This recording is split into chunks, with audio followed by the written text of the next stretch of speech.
O desafio de falar da liberdade no século XXI me fez preparar aos senhores uma exposição que passa por 3 momentos fundamentais. Estes 3 momentos se dividem numa compreensão do significado da ideia de tolerância, do significado e da construção do conceito de liberdade e o seu enfrentamento a partir da ideia de igualdade, como diria Galeano. Passamos alguns séculos discutindo e debatendo entre a liberdade e a igualdade e corremos o risco de perder ambas para o processo de globalização. Para entrarmos, talvez, no signo do sentido da liberdade no século XXI, que efetivamente é o constitucionalismo democrático. E talvez assim dizer aos senhores que, por mais que distante de alguns desse conceito, ele permeia todas as ações do nosso cotidiano e por isso se torna indispensável. Quando nós falamos de liberdade na atualidade, é impossível não compreender a relevância e o sentido que tem uma palavra chamada alteridade, que é a compreensão do outro em nós mesmos, a compreensão e o significado do outro.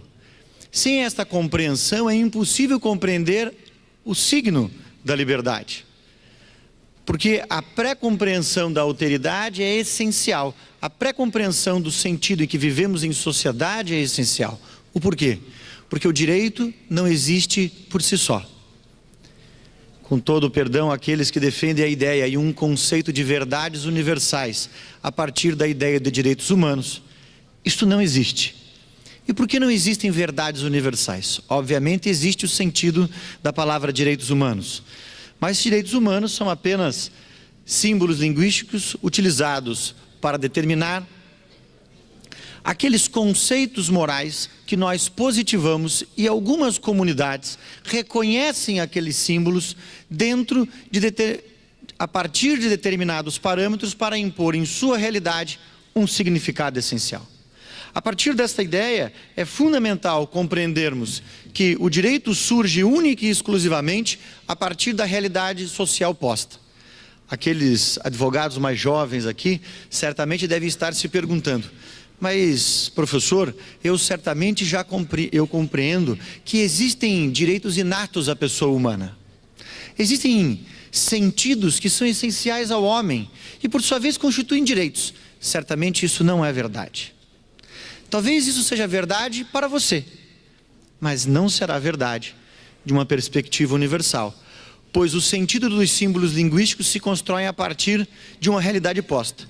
Eu posso afirmar aos senhores que este copo nós chamamos de copo, não porque exista uma essência de copo no mundo, mas porque nós delimitamos que o símbolo linguístico copo serve para determinarmos um recipiente onde podemos inserir água.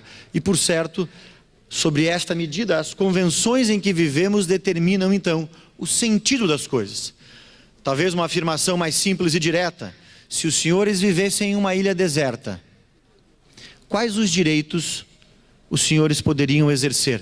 Eu seria livre. Livre para exercer e viver e contrapor-se ao quê? O direito só existe na medida em que eu posso contrapor este direito a alguém. E, portanto, sem essa perspectiva, não resta a você direito algum.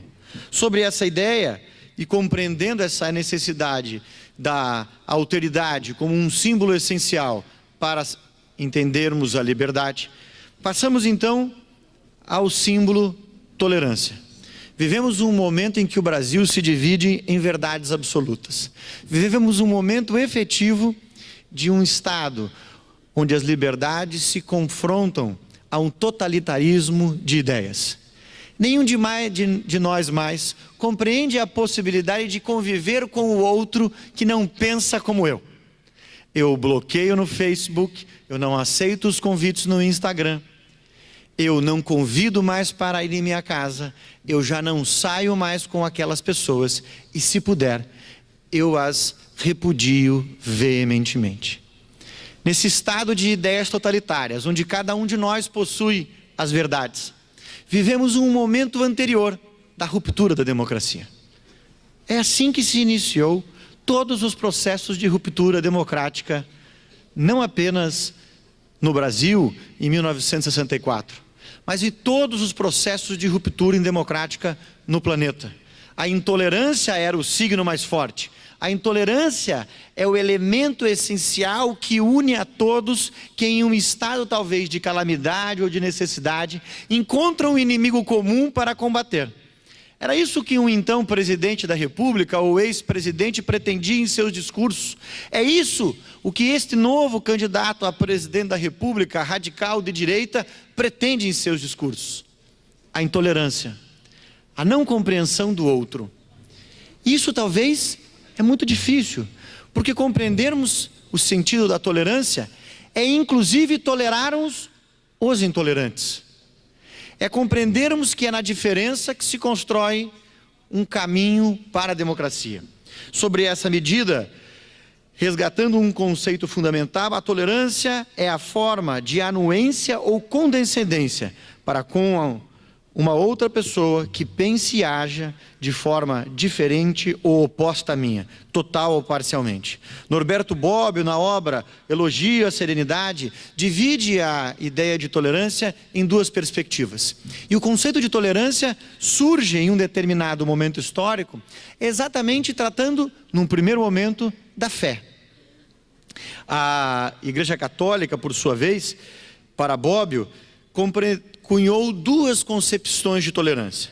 Uma primeira concepção de tolerância, a tolerância negativa, que significa você dizer: eu o aceito na sua ignorância. Porque certamente num primeiro momento para a Igreja Católica, quando ela era uma ideologia vencedora e dominadora de um espaço territorial, ela aceitar a ignorância alheia, que não seguia os seus preceitos, já era algo fundamental. Após esse momento inicial, com a ascensão do protestantismo, a Igreja Católica passa a construir um segundo sentido de tolerância, a tolerância positiva, que significa a liberdade de consciência. A compreensão da Igreja que era possível sim, sem a necessidade que queimássemos na fogueira aqueles que pensassem de forma diversa da nossa, porque todos tinham a capacidade e o direito de pensar de forma diferente. Neste momento de ebulição, um autor fundamental do conceito de democracia e de liberdade para todos nós até hoje, John Locke, um importante pensador liberal, que viveu na Inglaterra esse segundo momento, onde a Inglaterra, na evolução política, jurídica e econômica, no século XVII, com as passagens da dinastia dos Tudor, depois ainda quando a casa dos Stuart assumiu a condução do governo em 1689, no âmbito jurídico, John Locke vai afirmar para todos nós que nessa ideia de construção de um novo marco para o constitucionalismo democrático que até hoje vivemos, alguns documentos foram essenciais. Os senhores conhecem todos esses documentos: a petição de direitos, o habeas corpus, a declaração de direitos, que traziam um novo sentido. E a centralidade desse sentido, presidente Homero, era a tolerância, era a compreensão do outro, era o afastamento do Estado. Locke, quando afirma que era um defensor e um opositor ao absolutismo, e afirma essencialmente que aquele Estado absolutista tinha três carências essenciais: a carência de uma lei estabelecida, fixa, conhecida, recebida e aceita mediante consentimento comum, e carecia de um juiz conhecido e imparcial, professor Mazei, com autoridade para solucionar nossas diferenças de acordo com a lei estabelecida. E ainda não possuía um poder que validasse a sentença fundada na legalidade e o executasse, conduzindo a uma condição de maior segurança para a sociedade. Esse sentido da construção de um novo Estado, de um Estado onde a lei passa a ser a centralidade, nos traz aqui já a primeira ideia, indispensável para compreendermos a tolerância. E talvez antecipando a pergunta que farei ao final da minha exposição, se devemos sim tolerar os intolerantes e quando ou em qual hipótese será possível agir de forma veemente contra os intolerantes, John Locke já afirmaria que somente após a deliberação da coletividade poderemos determinar quais serão os sentidos mais preciosos para a sociedade e em quais as hipóteses a lei poderá impor restrições, não à sua liberdade de pensar, mas à sua liberdade de agir. Sobre essa perspectiva e compreendendo a ideia de autonomia da vontade, me parece que aqui está a centralidade de todo o discurso que eu venho trazer hoje. Quando nós compreendemos que somente pela deliberação do parlamento nós podemos impor hipóteses de restrição de direitos, nós entenderemos que as maiorias constituídas ou as minorias totalitárias que vivem hoje em nosso Brasil, sejam elas radicais de direita ou os radicais de esquerda, não podem impor a sua forma de pensar contra a coletividade que não pensa como ela. Isso significa dizer que você não poderá ser um politicamente incorreto de forma veemente, mas que por certo o discurso politicamente correto não pode impor a você uma forma de pensar. A lei pode impor a você uma forma de agir, mas a sua consciência tem que ser livre. E isso é muito difícil, professor. O senhor é um professor de direito constitucional. Como o senhor está dizendo isso? Todos devem ter um conceito do bem, um valor anterior ao direito. Todos nós podemos ter o conceito que entendermos sobre qualquer coisa. Ninguém aqui é obrigado a ter um conceito anterior do bem. Qualquer um aqui pode ter um conceito anterior do mal. E o Estado só poderá interferir na sua consciência, no seu agir e jamais no seu pensar. É exatamente essa observação, esta compreensão que determina se você compreende ou não o sentido da tolerância. Tolerar o outro ser diferente ao ponto de querer o seu mal. E o constitucionalismo democrático é exatamente esta centralidade, presidente Homero, que determinará o sentido do não no agir daquela maioria constituída contra aqueles que ela não entende como adequados. Sobre essa percepção, senhores, a tolerância será a centralidade da liberdade. Ou seja, não é, senhores, e não foi a diversidade de ideias e a diversidade no pensar que estimulou ao longo dos últimos séculos nenhuma das rupturas democráticas. Não foi a possibilidade de pensarmos de forma diversa que nos estimulou a romper, que nos estimulou a executar pelo nazismo alguns milhões de judeus. Não foi também a pluralidade de ideias que autorizou Stalin exterminar 40 milhões de pessoas, que autorizou o Partido Comunista Chinês exterminar 70 milhões de pessoas, que autorizou no Brasil a repressão à ditadura militar desaparecer ou exterminar, porque só saberemos isso quando os arquivos forem abertos, milhares de pessoas. Não foi a pluralidade de ideias que nos fez isso, foi exatamente a intolerância que nos fez assim. Compreendermos o sentido da alteridade e compreendermos o sentido que devemos compreender um outro como um igual, por mais que ele pense de forma diametralmente oposta, é o que constrói o sentido da democracia. Sobre esta ideia, senhores, o reconhecimento da liberdade religiosa, lá que deu origem aos estados não confessionais, também traz o sentido do reconhecimento da liberdade política nos estados democráticos.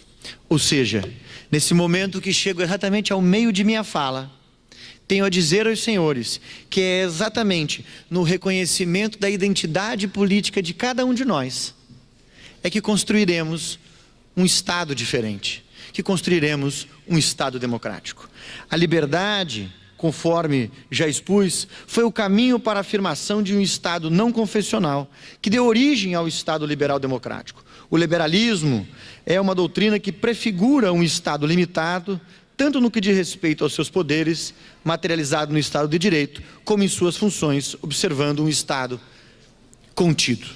Sobre esta lógica, senhores, equivocam-se aqueles que acusam o liberalismo de todos os males do mundo. Foram exatamente aqueles que para alguns é xingamento ser assim afirmado como tal, foram os burgueses, na construção do Estado liberal, que nos libertaram do absolutismo. Foram exatamente esses amaldiçoados hoje em dia, presidente Homero, que nos libertaram do absolutismo. Por certo, o liberalismo não se constitui única e exclusivamente uma forma de pensar o Estado numa intervenção mínima. O liberalismo possui muitas facetas. Sugiro àqueles que se interessam pelo tema uma obra do professor Norberto Bobbio, Os Liberalismos. Esse é o título da obra. Uma obra maravilhosa que os senhores compreenderão a importância do liberalismo na construção do Estado democrático. Obviamente, John Stuart Mill, como um outro grande pensador, afirmava com uma clareza evidente que a liberdade pode ser gozada pelos indivíduos de modo que melhor lhes prover, desde que sua fruição não cause danos a outras pessoas.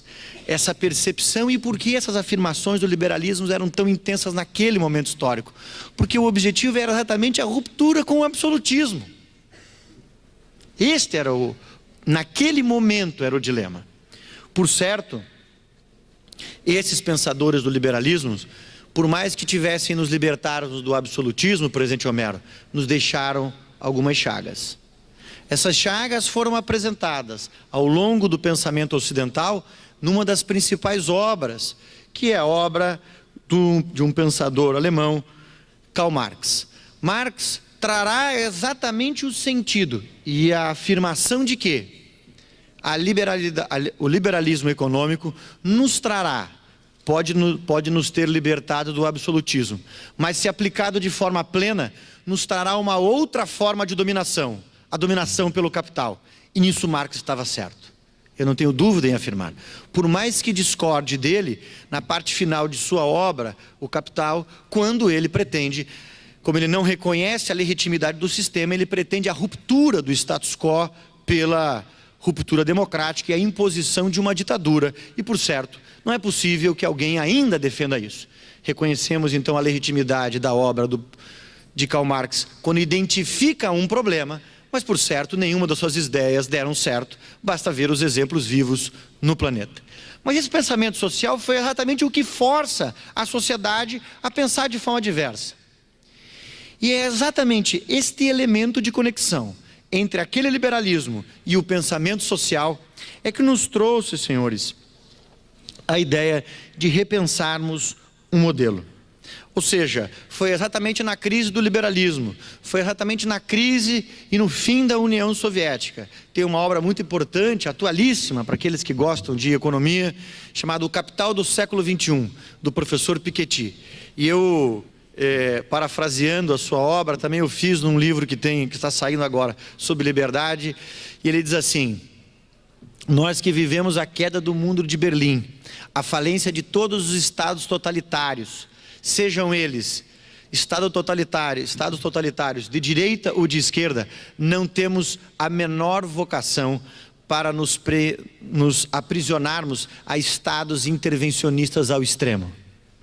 Pois a liberdade é a centralidade do sistema e a igualdade material só se constrói quando nós entendemos que cada indivíduo deve possuir as mesmas hipóteses de oportunidades.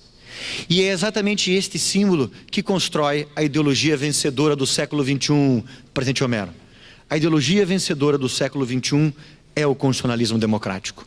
Um constitucionalismo democrático que tem na centralidade do sistema garantias individuais de forma inarredável. Que no processo civil, professor Mazei, tem sido vilipendiadas todos os dias, em especial pelo novo Código de Processo Civil, inclusive de sugestão de Vossa Excelência que eu aqui viesse falar e tratar da ponderação, tem sido vilipendiadas as garantias individuais quando os magistrados entendem que a ponderação é um princípio. E se assim o for, logo vamos entregar tudo nas mãos dos magistrados, porque nenhum mais sentido da lei prende nada e é possível dizer qualquer coisa de qualquer coisa. Quando falo em garantias fundamentais, estou exatamente falando, inclusive, no aprisionamento da função jurisdicional. Ou seja, não é livre o magistrado para atuar fora dos limites que a lei determinou e que a Constituição determina. Não é livre a escolha. Eu não escolho para depois fundamentar.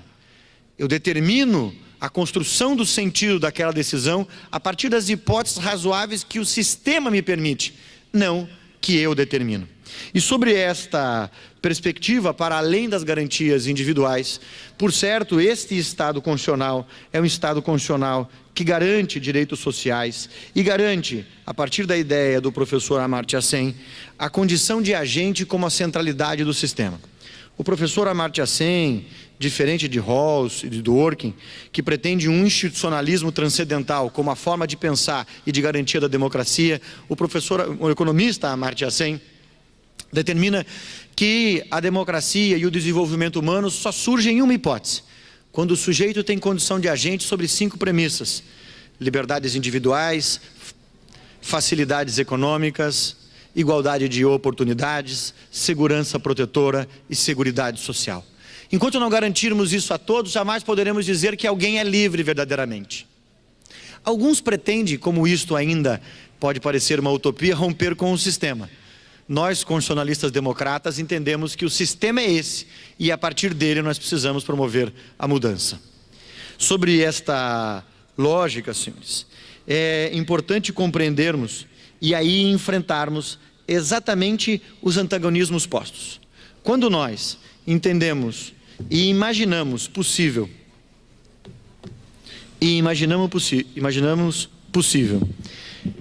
dizer que a verdade está conosco, ignorarmos o outro, nós estamos afirmando que, em alguma hipótese, um inconsciente médio coletivo pode determinar, para além dos limites democráticos, o que pode-se ou não ser lícito ou ilícito.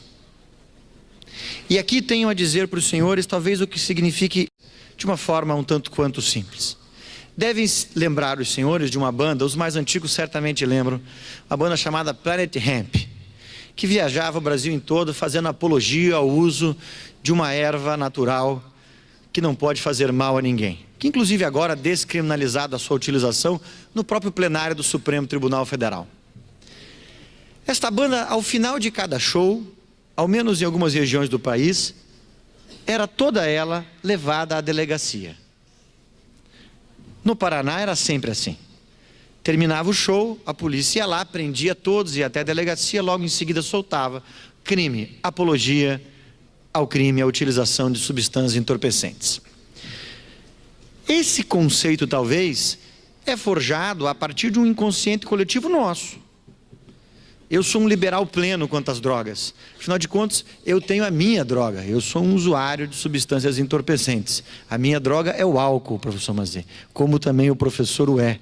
Né? Já preparou toda a nossa droga para hoje à noite, inclusive já na temperatura ideal. Não é mesmo? As garrafas de vinho estão selecionadas. Está aqui o presidente confessando também a dependência química. Mas eu gosto de algo mais também, Mazet. Ainda mais depois da palestra, assim, eu gosto mesmo de tomar Dry Martini. Dry Martini é uma coisa bonita, porque vem num copo bonito, com uma azeitona dentro. O James Bond tomava Dry Martini, não é mesmo? Você toma de uma forma elegante o Dry Martini, as pessoas ficam olhando. Pode até parecer sedutor tomar Dry Martini. E todo mundo me tolera tomando Dry Martini. Se fora do bar alguém acender um baseado, alguém vai dizer assim: ali vai um maconheiro. Talvez esse sentido simples da intolerância que eu trago aqui aos senhores, de significantes e significados que nós construímos ao longo da nossa existência, seja exatamente, talvez, um impulso inicial para começarmos a tolerar o outro. Mas talvez no Brasil hoje o principal sentido seja essa divisão arcaica entre, não direita e esquerda mais, mas entre progressistas e conservadores em diversos temas. E o professor Norberto Bobbio nos faz a pergunta: devemos tolerar os intolerantes? E traz um exemplo triste. Se não tivéssemos permitido que Adolf Hitler publicasse o livro Minha Luta, se tivéssemos condenado à morte ou à prisão perpétua quando este, por sua vez, tentou um golpe de Estado, conhecido como o Putsch da cervejaria de Munique, a Segunda Guerra Mundial não teria acontecido. E ele vem citando uma série de outras hipóteses de restrição. Mas a pergunta para que possamos responder esta verdadeiramente é: quando poderemos não tolerar os intolerantes? Essa hipótese, senhores, e essa resposta no constitucionalismo democrático será: quando, licitamente, de forma democrática, o legislador disser que aquela conduta não será admitida, e a minha intolerância será, ao máximo, impor a este uma restrição civil ou uma restrição penal. É óbvio que com isso, quando eu estou afirmando que devemos todos sermos tolerantes, eu não estou em momento dizendo algum que você precisa gostar de alguém. Eu, por exemplo, sou furacão, Atlético Paranaense. Não gosto de coxas. Não convido para ir na minha casa coxas brancas, que são os torcedores do Coritiba. Me retiro do recinto quando eles surgem. Professor, o senhor é um intolerante. O significado da tolerância significa não oprimir o próximo, não ter que conviver com ele no mesmo espaço. Porque eu não estou impedindo que ele permaneça, eu me retiro, e lógico que isso aqui é apenas uma anedota. Até porque lá em casa quem manda é minha mãe, e por certo ela é coxa branca e manda em todo mundo lá dentro. Se tiver que sair, saio eu. Mas significa que a compreensão do outro é que nos faz evoluir. Norberto Bobbio afirma na principal passagem de sua obra: é melhor uma liberdade em perigo, mas sempre expansiva, do que uma liberdade protegida, mas incapaz de evoluir. Somente na liberdade em perigo é capaz de se renovar. Sobre esta ideia, e para encerrarmos, senhores, eu tenho a afirmar aos senhores que o preço da liberdade é a eterna vigilância sem destruí-la. Somente com a tolerância, a compreensão do outro como um igual, uma sociedade verdadeiramente livre de preconceitos que impõem a tolerância, conseguiremos constituir um caminho que afirmará, como previsto em nossa Constituição, a igualdade ao nascer e a liberdade ao viver. Quero terminar dizendo aos senhores, talvez uma frase importante de Hamlet, que afirma: ser o mal ao outro é o medo de si. Que não tenhamos medo ou vontade do mal ao outro. Muito obrigado.